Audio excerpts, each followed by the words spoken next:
Welcome back to another episode of Spank Ranch Garage. This is my 94 Jeep Grand Cherokee.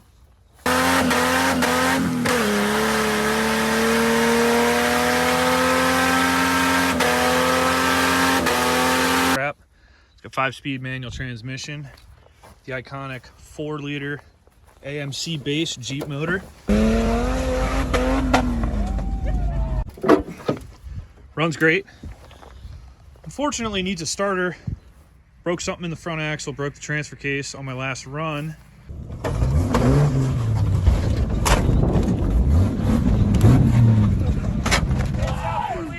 Hell yeah! Look forward to getting her back together and spending some nice days in the woods with her come spring.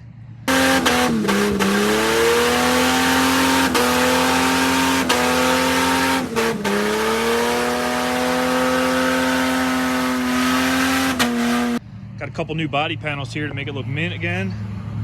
Fresh Dana 30 with CV axles. So follow along for the ride and we're gonna put this piece of crap back together.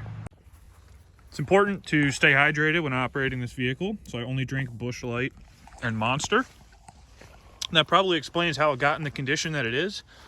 However, she's got a lot of life left in her. She's got a 31 spline Ford 88 in the back, great rear. It's got flipped Crown Vic police car wheels and 35s. Got to get that good offset for the looks. Otherwise, it's got a crappy short arm kit on it, some El Cheapo Ranchero springs or some crap, I don't know, stuff I got from the junkyard. Other than that, she's mostly stock. That's all you need.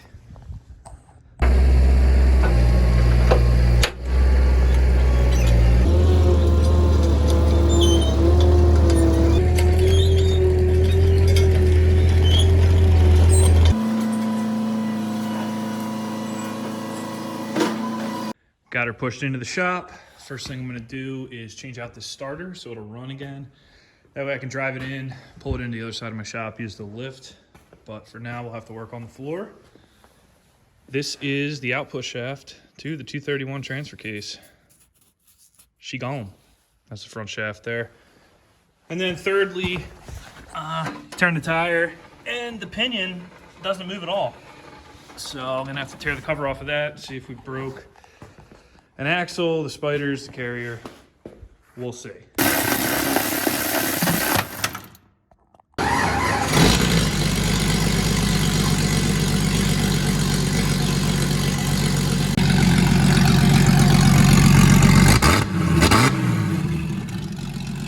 So she's been sitting out under the snow all winter, so I forgot that this exhaust was open. It picked up quite a bit of stuff.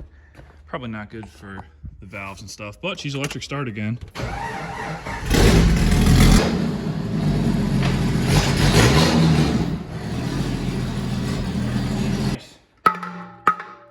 that's not nice.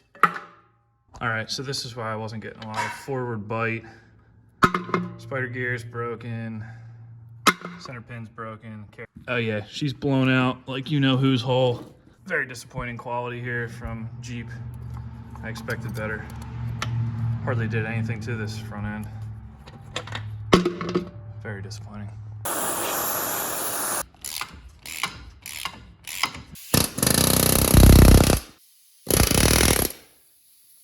Axles are out, springs are out, arms are loosened up, shocks are disconnected, steering's off. So now I'm gonna drop it down and drag this old girl out of here.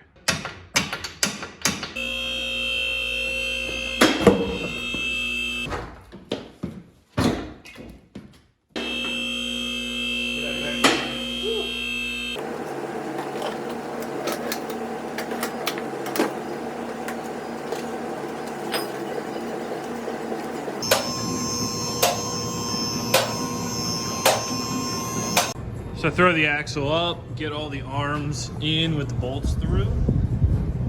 Don't tighten or anything yet. Get the track bar in when the axle's nice and high, because as soon as you droop it down, this damn thing will fight you till the nth degree. But you can already tell here, I'm gonna have a droop issue and I'm gonna have contact here, so I'm gonna cut all this crap out like I did on this axle. I cut it all out here. Get a lot more droop on the passenger side that way, and I didn't have any strength issues with it, so we'll go ahead and do it again. You can also cut these sway bar mounts off. They just get in your way and they're stupid, and then go ahead and torch your sway bar off because you don't need that either.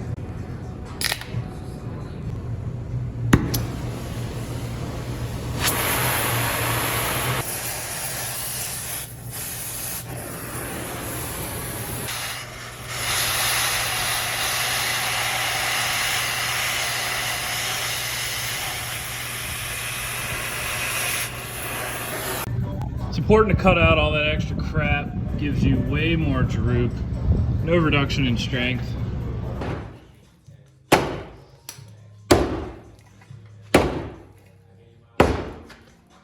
Takes a while to beat these unibodies in, but eventually you can beat it almost all the way back to the door. You'll have 35s in here, no rub, so that's ideally what you want. You don't want to have to lift these things too far because the center of gravity gets out of control.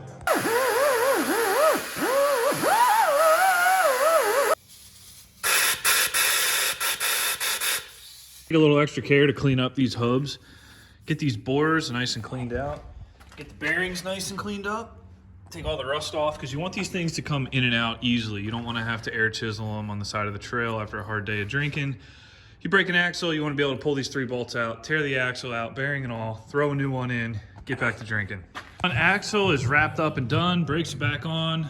I threw the better axles into the new axle housing because obviously the ones that came out of this were crap. Last thing is to rebuild the transfer case because the output shaft broke off, which is probably directly related to front axle exploding.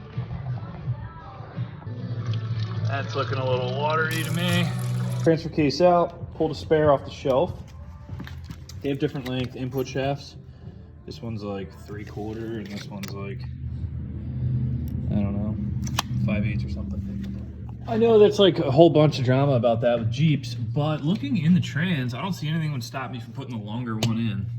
The splines go plenty deep, so I'm gonna go ahead and jam this in and see if it works because I don't feel like disassembling them and combining both of them to make one work. Stupid input shafts got me. It's not gonna work. I gotta split the cases. Now I need to pick which one I'm gonna keep. This is the one with the broken output shaft, and it is full of Schuylkill County mud. But it actually looks great in here otherwise, so I may actually clean this out and reuse it. I'm gonna split the other case and see what that one looks like, and we'll pick a winner. Spare case looks way better inside. It actually has red transmission fluid, so I got the input shaft changed over already. Here's all the scrap parts. I'll finish buttoning this one up and throw it in the Jeep.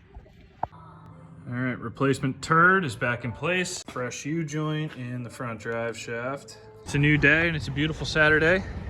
The Jeep is feeling right, so we're gonna take her out into the woods, beat it up on some trails, and make sure all the repairs are solid.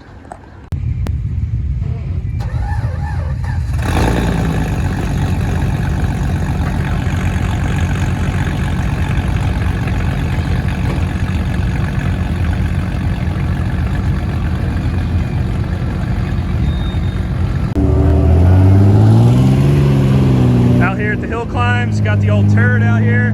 This is my buddy Nick's Jeep. He just got it. He's gonna test this thing out today.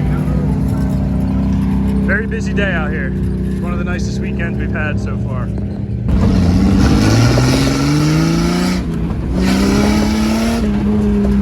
You gotta blow a little coolant into her sometimes because these systems are not self-priming.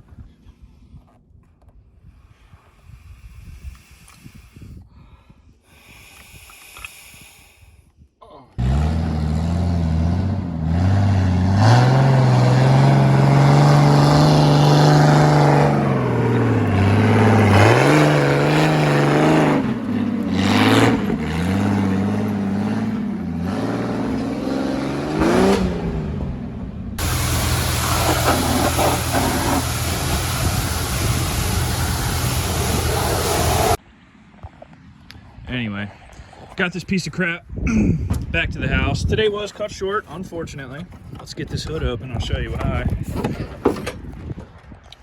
Buy this Chrysler piece of garbage clutch line made out of plastic. Anyway, I was towing another Jeep out of the woods. It's really throwing the throttle in her, going real slow, got her nice and hot, and the clutch line ruptured because the exhaust is too hot. I mean, I know they didn't design it to have the exhaust come out here, but they should have at least thought about it. So anyway, it ended up spraying brake fluid all over the exhaust, which then caught on fire and caught the motor mount on fire. You can see how that's all bulging out the back now. So anyway, dumped the old White Claw on her, put her out, threw it on the trailer, and we'll throw a new line on her and do it again. I do not know where the airbox ended up though, or the filter, because I had to tear it out in a hurry, so that's a bummer.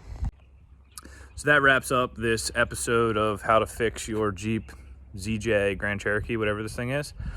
I think next episode I'll cut the entire roof off from the driver's seat back and make a pickup truck out of it because I need to lower the center of gravity. This thing flips over way too easy, and then we'll look into finding a better clutch line solution that's not plastic, so it'll put up with a better beating. So stay tuned until next time.